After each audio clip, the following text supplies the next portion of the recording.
wabarakatuh.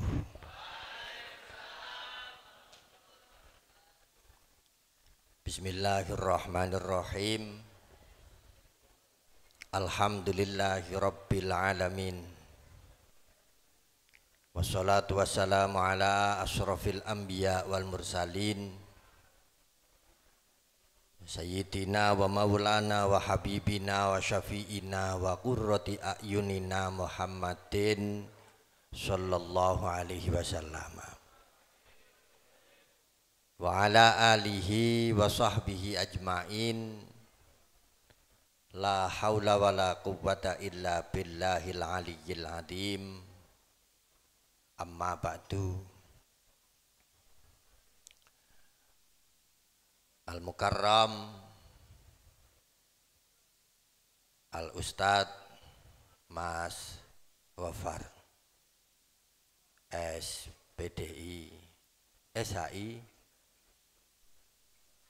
SAG MPDI mencolot nggih nggih syariah tentarbiyah.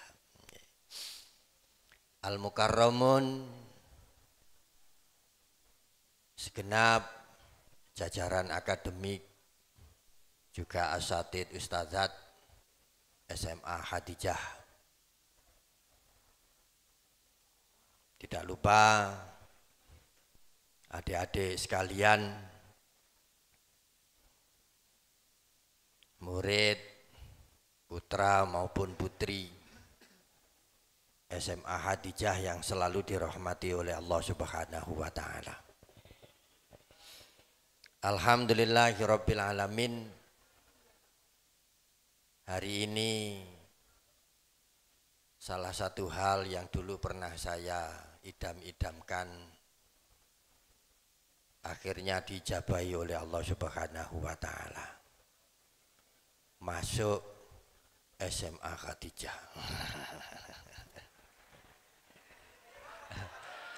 Kalau dulu tidak keturutan sebagai murid, sekarang alhamdulillah malah keturutan sebagai pembicara.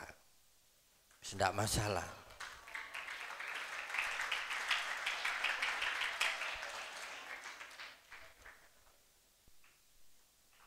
Kita harus selalu yakin bahwa Allah itu tidak pernah lupa untuk mengijabahi doa-doa hambanya. Saya berdoa puluhan tahun yang lalu baru diijabahi saat ini, tapi dengan kondisi yang jauh lebih baik lagi.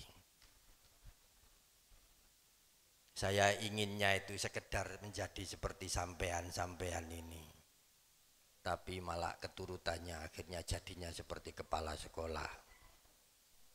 Gitu. Judul ini sudah tepat. Esensi Al-Quran itu ada 3.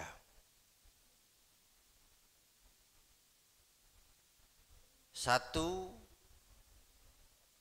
Al-Quran adalah pemandu kita untuk semakin tebal keyakinannya kepada Allah Subhanahu wa taala. Al-Quran adalah pemandu keyakinan. Maka jika memang dimaksudkan untuk membumikan Al-Quran, artinya setiap hari akan selalu bertambah derajat keyakinan kita kepada Allah Subhanahu wa taala. Selalu bertambah derajat kecintaan kita kepada Kanjeng Nabi Muhammad sallallahu alaihi wasallam. Ini yang pertama. Yang kedua, esensi Al-Quran adalah akhlak.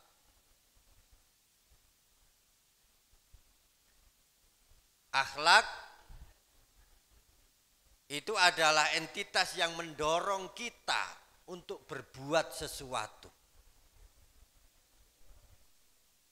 Semakin baik dorongannya, maka akan semakin baik juga nilai dari perbuatan-perbuatan tersebut.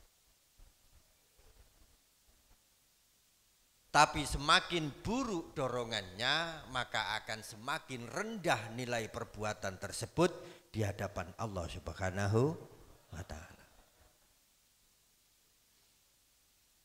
Esensi Al-Quran yang ketiga itu adalah adab. Adab ini adalah panduan-panduan perilaku sehari-hari kita supaya kita ini layak disebut sebagai insan kamil, manusia-manusia yang sikapnya ini layak untuk kembali ke surganya Allah Subhanahu wa ta'ala.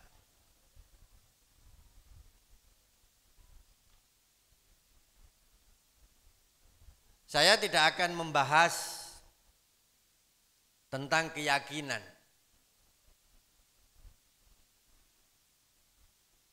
Karena dengan hadirnya sampean-sampean ada di sini, itu menunjukkan bahwa keyakinan kita kepada Allah Subhanahu wa ta'ala, keyakinan kita kepada Kanjeng Nabi masih ada di sini.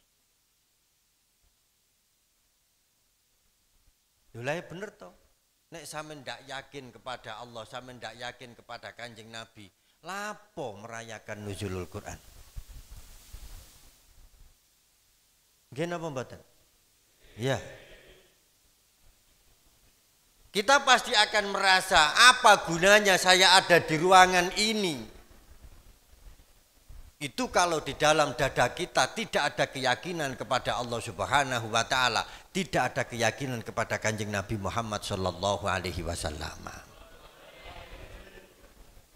Nah, ini titik pertama sudah terpenuhi. Saya juga tidak akan ngomong soal adab. Karena adab itu kasat mata. Ketika sampean ini diminta oleh kepala sekolah, sampean diminta oleh para ustadz, sampean diminta oleh para ustadzah untuk sore ini hadir di sini dalam rangka hormat takdim kepada Quran, dan sampean hadir, itu artinya hari ini, sore ini sampean tergolong menjadi orang yang beradab. Masih rodok meksa. Nggak masalah. Artinya apa? Sampean masih mampu mendorong diri sampean untuk hadir di sini dalam rangka takdim kepada Al-Quran. Meskipun sebagian dari diri sampean itu kepingin berada di tempat lain dan melakukan kegiatan yang lain. Artinya ketika dorongan untuk datang ke sini ini menang, maka sampean sudah menjadi orang yang beradab. Maka tinggal satu. Esensi Quran yang paling utama menurut Kanjeng Nabi Muhammad sallallahu alaihi wasallam itu adalah proses pembentukan akhlak yang mulia. Ada banyak petunjuk-petunjuk di dalam Al-Quran, ada banyak arahan-arahan di dalam Al-Quran, ada banyak sekali nasihat-nasihat Al-Quran terkait dengan bagaimana caranya supaya kita ini umatnya Kanjeng Nabi Muhammad sallallahu alaihi wasallam layak dianugerahi akhlak yang baik oleh Allah Subhanahu wa ta'ala.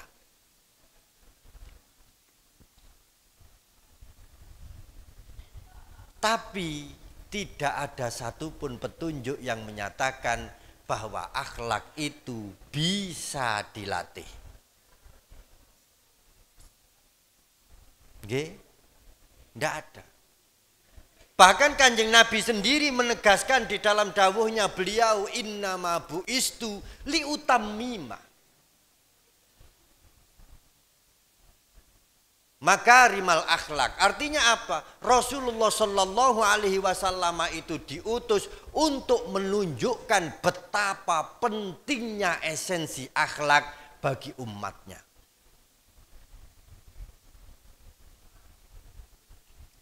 Liutammima itu untuk menekankan betul betapa betapa pentingnya akhlak. Tapi apakah ada arahan-arahan dari Kanjeng Nabi supaya kita ini akhlaknya semakin mulia? Tidak ada. Kenapa? Karena menurut salah satu guru saya, akhlak itu bukan skill. Akhlak ini murni Allah Subhanahu wa ta'ala. Akhlak ini murni hadiah dari Allah Subhanahu wa ta'ala. Artinya akhlak yang diturunkan oleh Allah Subhanahu wa ta'ala kepada manusia itu hanya diberikan kepada manusia-manusia yang telah memenuhi syarat, telah layak mempunyai akhlak yang baik.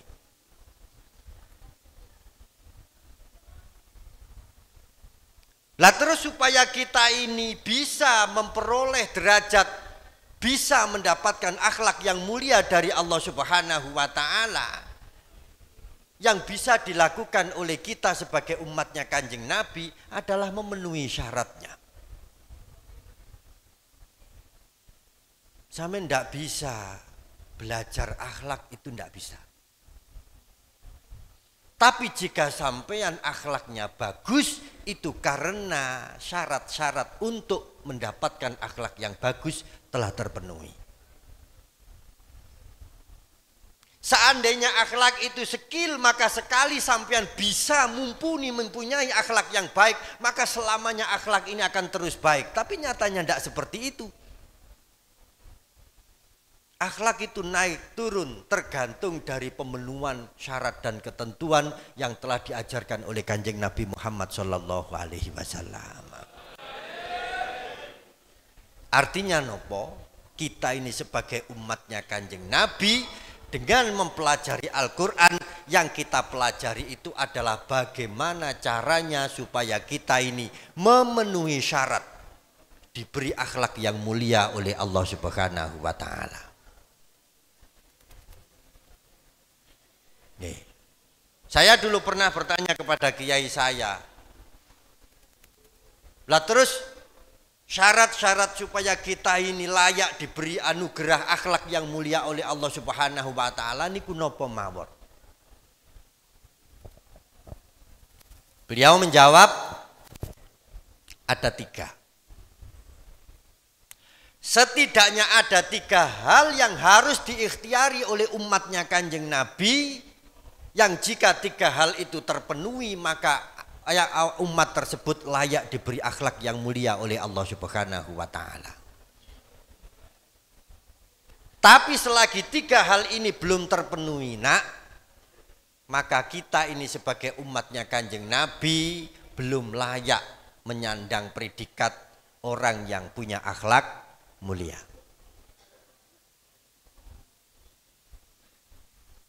Di dalam kitab Wasoya disebutkan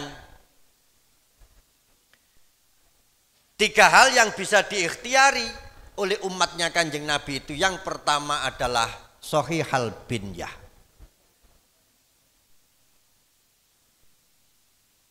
Apa maknanya Shahihal Binyah? Gen yang murni, gen yang jernih, gen yang bersih.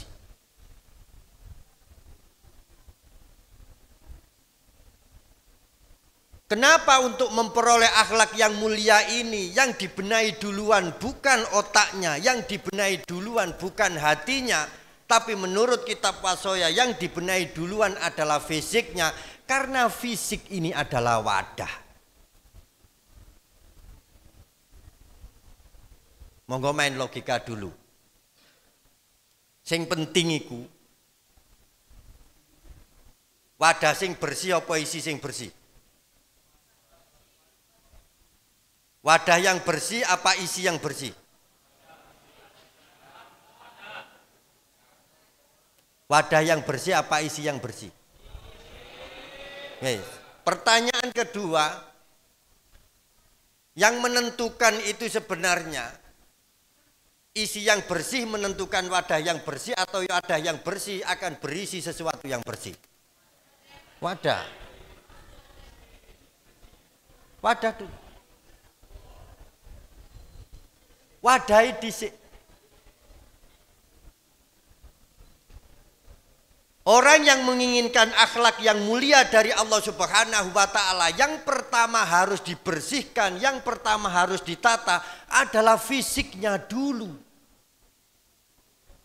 Kenapa? Karena fisik ini adalah wadah. Pikiran kita ada di otak, otak ini ada di dalam.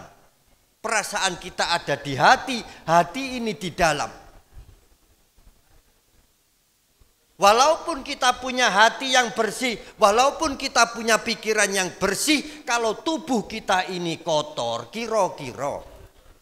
Kalau misalnya piringnya kotor dan isinya bersih, itu piringnya katut bersih, nopo isinya yang katut kotor? Iya, betul.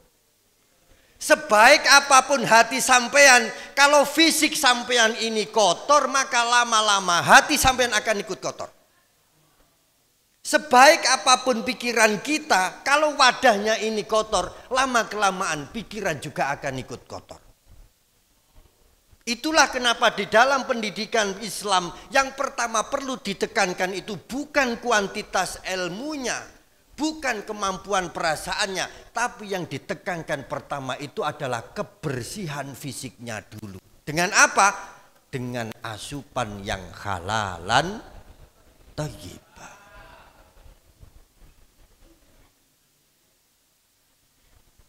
Sampean boleh jadi anak yang pintar. Sampean boleh jadi anak yang pintar mengolah perasaan juga. Tapi jika fisik sampean ini kotor, maka kotornya fisik ini akan mempengaruhi ilmu yang kita dapat, akan mempengaruhi skill yang kita latih, akan mempengaruhi perasaan yang kita bangun.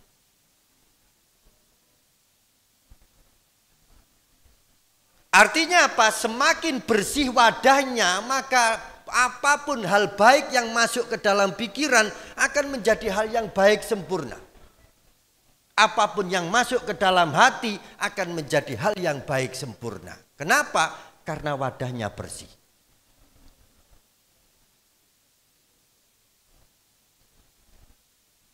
Saya tanya, sampean mau makan, cari piring yang bersih, sudah bersih. Apa sampean pilih piring yang kotor dulu baru dibersihkan? Yang bersih toh? Nggih, sama. Langit juga begitu. Ketika Allah Subhanahu wa Ta'ala ini menurunkan rahmat-rahmatnya, karena rahmat ini adalah cahaya, maka yang dicari itu adalah tubuh yang juga bercahaya, fisik yang bercahaya. Kenapa? Karena isi yang bersih hanya layak ditempatkan pada wadah yang bersih. Itulah kenapa kunci pertama supaya kita ini layak diberi akhlak yang baik oleh Allah Subhanahu wa Ta'ala itu adalah menjaga sandang pangan.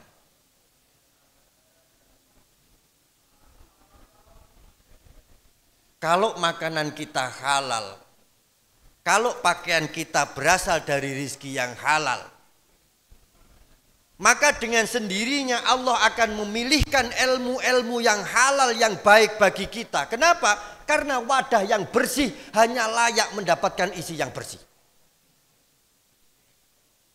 Nasi yang baik itu hanya layak ditempatkan di piring yang bersih.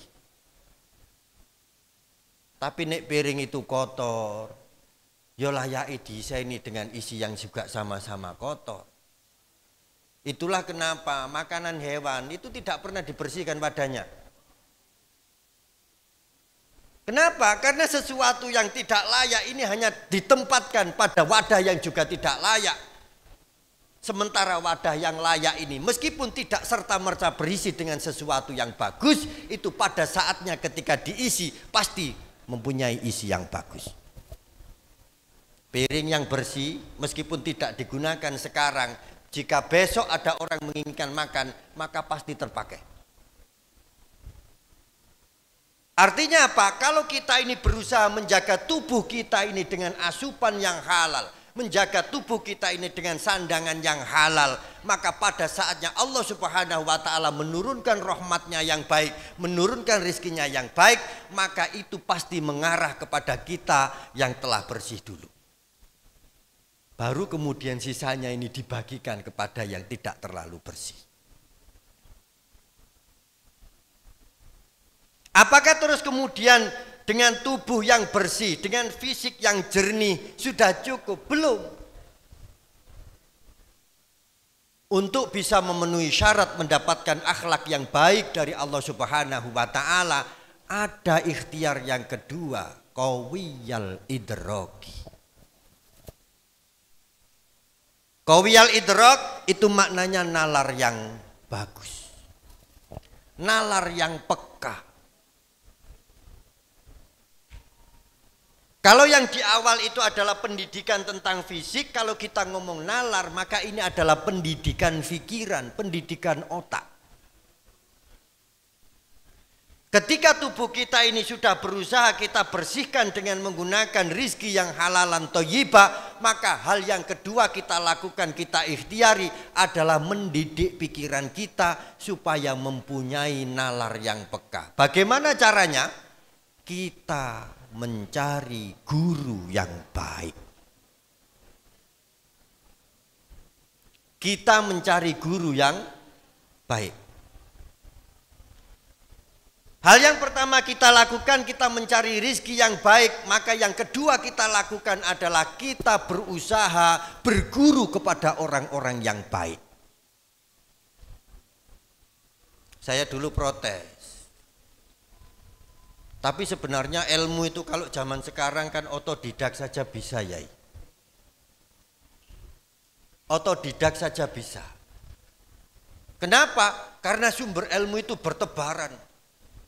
Kalau dulu memang iya buku itu tidak terlalu banyak lah, sekarang ini hampir semua hal bisa dibukukan. Terus kira-kira apa esensi guru bagi murid zaman sekarang?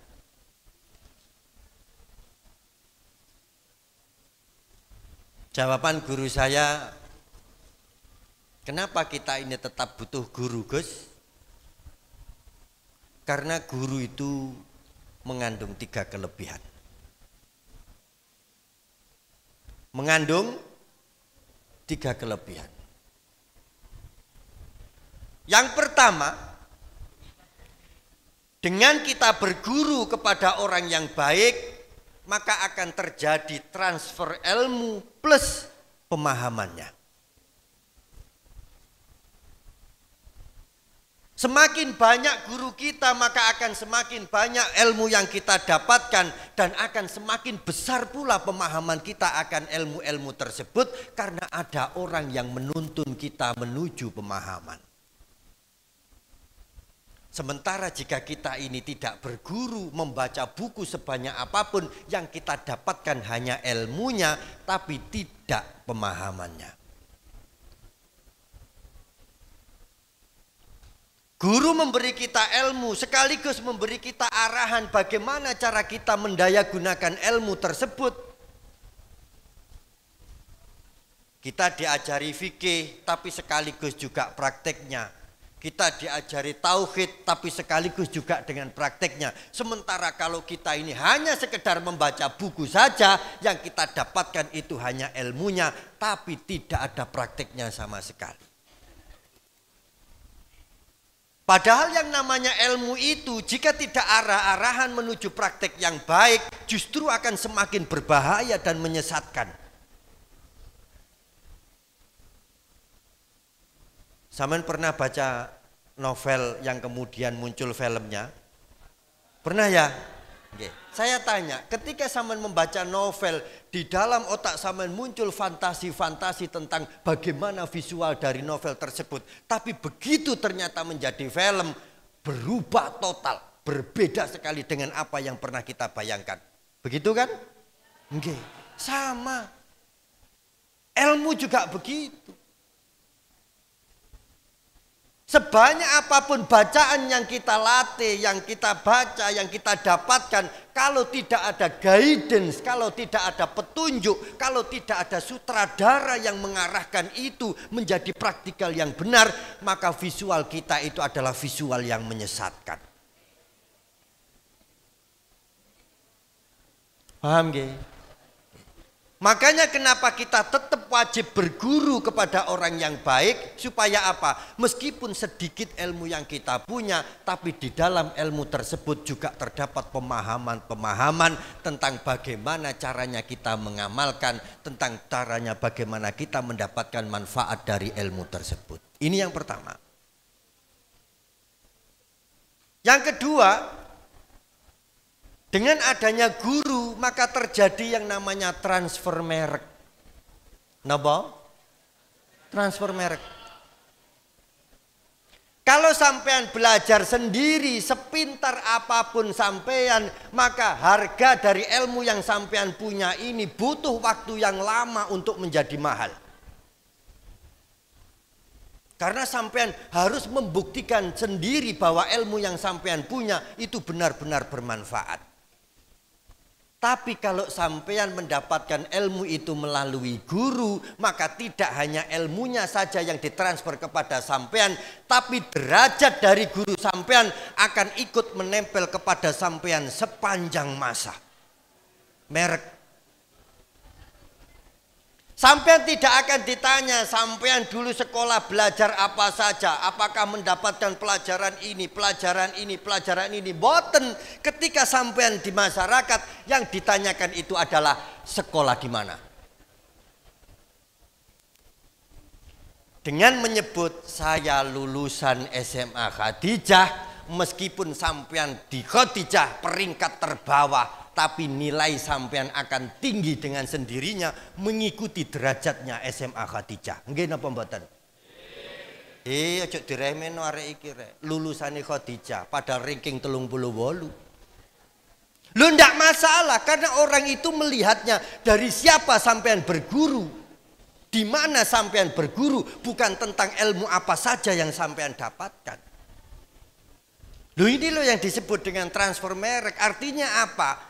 Derajat yang telah diperoleh oleh guru, nilai yang telah diperoleh oleh guru, ini akan ikut menempel kepada muridnya sepanjang masa. Dan merek itu penting. Merek itu penting. Ketika sampean nanti kembali kepada masyarakat, yang pertama kali ketika sampean berguna, yang ditanyakan adalah merek gurunya. Sampean biyen mondok nang ndi, sampean biyen sekolah nang ndi, sampean biyen kuliah nang ndi. Nggih napa mboten? Iya. Alma mater ini akan menempel ikut menjadi pengatrol derajat sampean sampai pada waktunya sampean meninggal. Loh, nek gak digurokno, ini ndak ada. Sampean dulu sekolah di mana? Ndak, saya pinter belajar sendiri kok. Ada yang percaya? Langsung gak ono.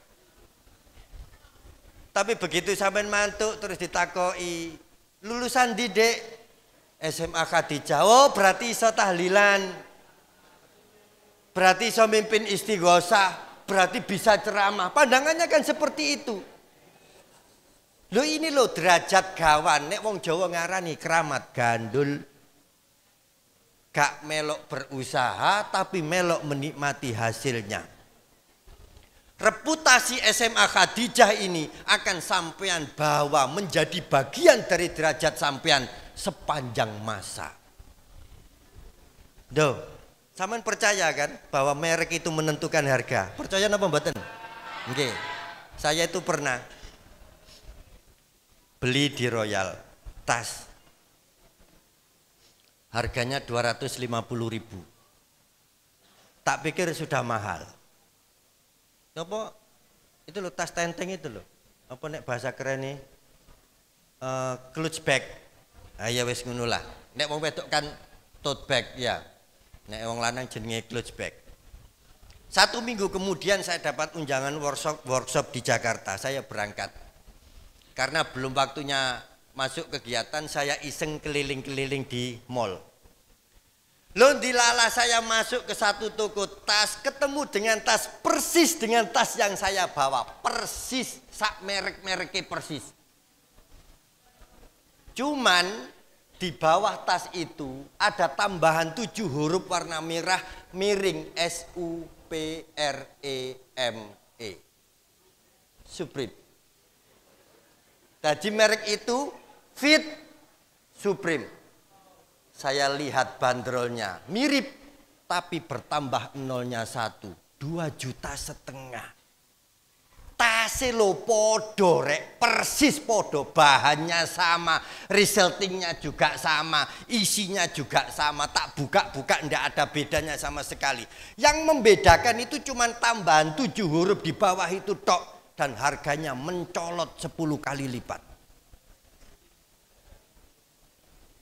Loh ini loh kehebatan merek. Itulah kenapa kita ini didorong untuk berguru kepada orang-orang yang alim alamah, orang-orang yang lebih dulu ditinggikan derajatnya oleh langit. Supaya apa? Kalau kita berguru kepada mereka, maka derajat kita ini juga akan diakui oleh langit, seperti halnya derajatnya guru-guru kita. Allahumma ngoten. Wis babatalah potongane preketek-preketek kayak ngene iki. Tapi karena sampean mendapatkan guru-guru yang derajatnya tinggi di hadapan Allah Subhanahu wa taala, maka sampean lebih mudah nantinya ketika kita kembali ke hadapan Allah Subhanahu wa taala. Nggih sih. Ditakoki malaikat nang kuburan, man robuka, jawabane enteng, lulusan SMA Khadijah. Lah ngoten sih. Lah begitu SMA Khadijah, maka terus pendiri-pendiri SMA Khadijah yang alim alamah itu namanya muncul semua. Oh berarti ki murid iki. Terus ya apa iki? Ya wis. Transfer derajat. Ada lagi yang lebih penting karena kita orang Islam, bahwa dengan berguru maka terjadi yang namanya transfer barokah manfaat. Transfer barokah manfaat. Sampeyan percaya barokah manfaat mboten? Percaya barokah manfaat mboten? Wajah-wajahnya nggak percaya. Ketika saya ngomong bahwa murid itu butuh guru supaya ilmunya barokah manfaat, sampeyan niku rodok maju mundur antara percaya dan tidak. Wes. Kenapa kita butuh guru supaya ilmu kita ini barokah manfaat? Yai dulu saya mengibaratkan gini. Yai saya dulu mengibaratkan begini. Wes. Tak beri contoh Gus ya. HP itu yang penting itu harganya apa pulsanya? Harganya apa pulsanya? Sing pulsa ngacung. Sing jawab pulsa ngacung. Yang milih harganya ngacung. Nek sampean beli HP itu yang terpikir di sampean itu yang penting harganya mahal, opo pulsanya banyak? Saya juga jawab pulsa. Saya juga jawab pulsa. Pulsa Yai. Bukan. Berarti harganya Yai. Ya bukan. Yang penting dari HP itu adalah sinyalnya. Nggih napa mboten? Lho nggih, semahal apapun HP, gak nok sinyale, gak kanggo. Masih paket datane 10 juta, paket internete 10 juta, gak nok sinyale, gak kanggo. Sekarang saya tanya, HP itu bisa produksi sinyal sendiri apa enggak? Enggak bisa. Sinyal HP ini menggantungkan kepada sesuatu yang lain, jenenge tower. Nggih napa mboten? Lho nggih. Lah aku nek ngomong sinyal sampean percaya padahal ya padha-padha gak ruwe, tapi nek aku ngomong barokah manfaat sampean terus ragu-ragu. Kenapa kemudian HP itu bermanfaat? Karena ada sinyalnya. Kenapa terus kemudian HP ini berkah dalam artian bisa digunakan untuk segala hal? Karena ada sinyalnya. Sinyal ini yang mempunyai adalah sesuatu di luar HP bernama tower.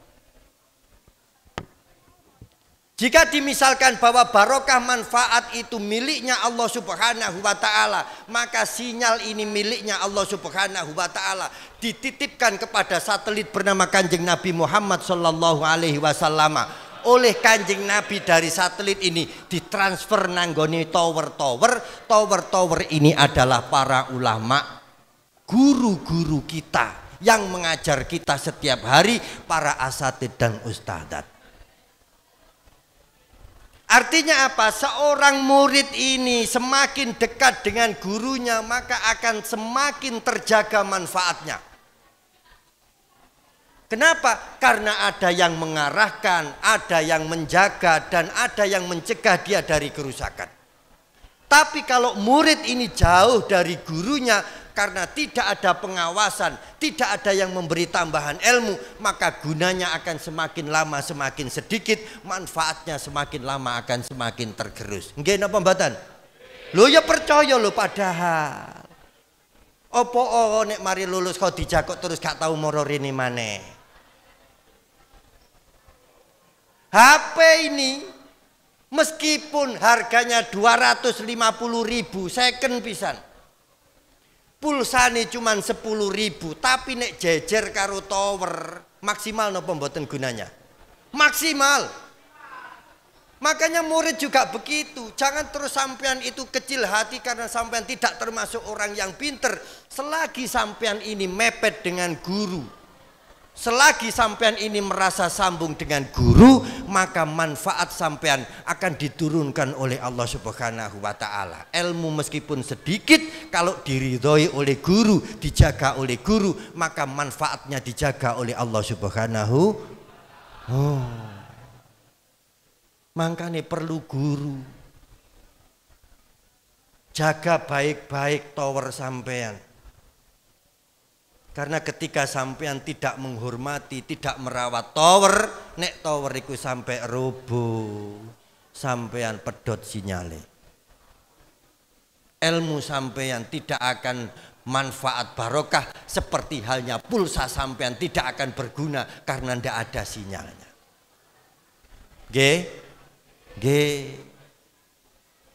Yang ketiga, supaya kita ini layak diberi akhlakul karimah oleh Allah Subhanahu wa ta'ala, adalah zakiyal kolbi. Kalau yang pertama merawat fisik, yang kedua merawat pikiran, maka yang ketiga adalah merawat hati. Bagaimana caranya kita ini merawat hati? Kita biasakan diri kita ini mengerjakan sesuatu yang baik. Kita biasakan diri kita ini berkumpul dengan orang-orang yang baik. Kita biasakan diri kita ini berada di tempat yang baik. Jangan dibalik, nggih. Ada orang yang berpikiran bahwa kalau kita ingin punya hati yang bersih, maka kita harus menjauhi duniawi, supaya hati ini tidak tercemar dengan sesuatu yang kotor. Tapi kalau menurut yai saya mboten. Justru kalau kita ini kepingin terbiasa mempunyai hati yang baik, maka justru harus berkumpul dengan banyak orang yang baik. Karena semakin kita ini menjauh, maka semakin kita tidak punya teladan. Dan kalau kita ini berkumpul dengan banyak orang yang baik, itu kita mudah sekali mempunyai kebiasaan yang baik. Wes, tak bikin contoh. Melatih sholat sendirian dengan melatih sholat bersama teman-teman, itu lebih mudah yang mana? Angge, betul. Sampai berlatih sholat sendiri, pertama koyok-koyok traweh 20 rakaat plus witir telu, yo jos meni pegel.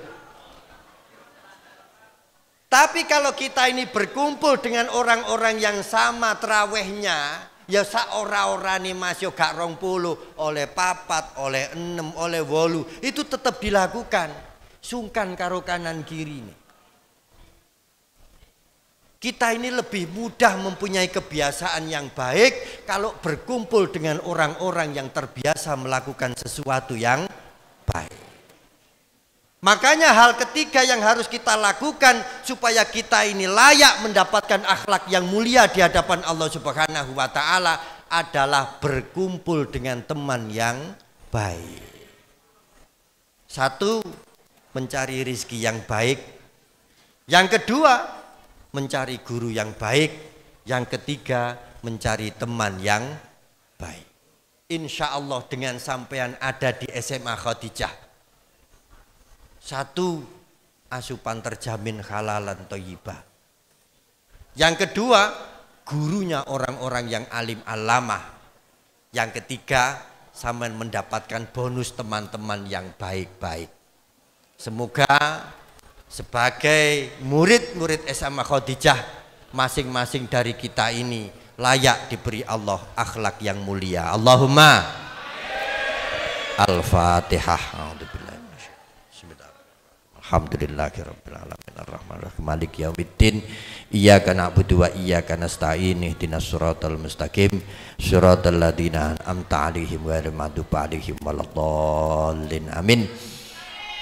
Kita berdoa dulu sebentar. Semoga dengan doa ini apapun yang tadi kita dapatkan benar-benar bisa muncul menjadi ilmu yang barokah manfaat. Allahumma sholli ala sayyidina Muhammad wa ala ali sayyidina Muhammad walhamdulillahi rabbil alamin. Allahumma jammilna bil afiyati was salamah wa haqiqna bit taqwa wal istiqamah wa aidna min mujibatin nadamah innaka sami'ud du'a. Rabbi habli minas solihin, Rabbi habli minas solihin, Rabbi habli minas solihin. Rabbana hablana min azwajina wa dzurriyyatina qurrata a'yunin waj'alna lil muttaqina imama. Rabbana atmim lana nurana waghfir lana innaka ala kulli syai'in qadir. Rabbana atmim lana nurana waghfir lana innaka ala kulli syai'in qadir. Rabbana atmim lana nurana waghfir lana innaka ala kulli syai'in qadir.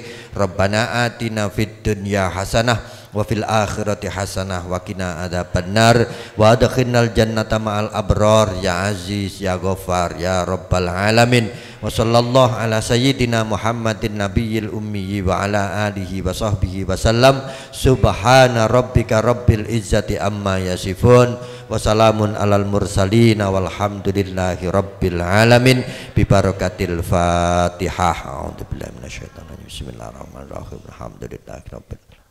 Iyyaka na'budu wa iyyaka nasta'in ihdinas siratal mustaqim siratal ladzina an'amta 'alaihim ghairil maghdubi 'alaihim waladdallin amin. Assalamualaikum warahmatullahi wabarakatuh.